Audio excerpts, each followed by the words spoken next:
தேவனே நான் ஓமதண்டையில் இன்னும் நெருங்கி சேர்வதே என் ஆவல் பூமியில்.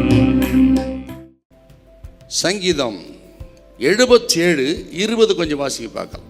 மோசே ஆரோன் என்பவர்களின் கையால் உமது ஜனங்களை ஒரு ஆட்டு மந்தையை போல வழி நடத்தினீர்.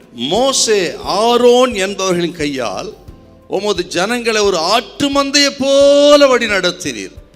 அவர் அன்பினால் நடத்துகிற தெய்வம். ஆட்டு மந்தையை நடத்துகிறது போல நடத்தினார் என்றால் ஆட்டு மந்தையை மிரட்டி சிட்சித்து தண்டித்து அல்ல, அன்பினால் நடத்துவ ஒரு நல்ல மேய்ப்பனை போல ஆண்டவர் நடத்தினார். இந்த ஆடுகள்ங்கிறது பலகீனமான ஒரு பிராணி. அது பயந்த சுபாவம் உள்ளது. எதிர்த்து தாக்கக்கூடிய திராணி இல்லை, தெரியாது. அதுக்கு ஒரு நிழலை கண்டால் கூட பயப்படுமா. அப்படி சத்துவமற்ற சாதுவான பயந்த சுபாவம் உள்ள பலகீனமான ஒரு விலங்கு தான் இந்த ஆடுகள்.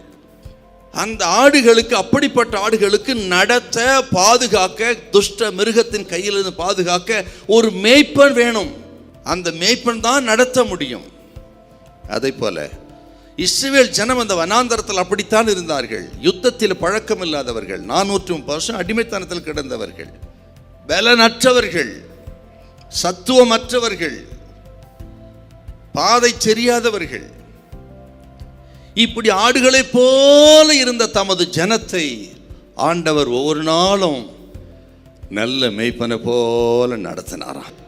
அப்படித்தான் நம்மை நமது பலகீனத்தின் மத்தியில், பயத்தின் மத்தியில், திராணி இல்லை, சத்துவம் இல்லைன்னு சொல்ல, அந்த காலகட்டங்களெல்லாம் ஒரு அன்பான நல்ல மேய்ப்பனாயிருந்து ஆண்டவர் இயேசு நம்மை நடத்தி இருக்கிறார். ஆண்டவருடைய சுபாவம் பாருங்க. அவருக்கு தெரியும் நமது பலன், அவருக்கு தெரியும் நமது பலகீனம், அவருக்கு தெரியும்.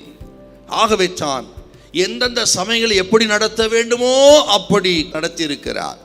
ஆண்டவர் சொல்லுகிற, நீங்கள் பட்ட பாடுகள் கண்ணீருக்கு திரும்ப கொடுத்து உங்களை கனம் பண்ணுவா. இழந்ததை திரும்ப தருவா. துன்பத்தை கண்ட வருஷங்களுக்கு சரியாய் நன்மையினால் நிரப்புகிற ஆண்டவர் உங்களை நிரப்பும்படி வந்திருக்கிறார். இந்த நாள் முதற்கொண்டு தொடங்குவதாக. இழந்து போன ஆரோக்கியத்தை திரும்ப கொடுப்பார். இழந்து போன பொருளாதாரத்தை, வேலை திரும்ப தருவார்.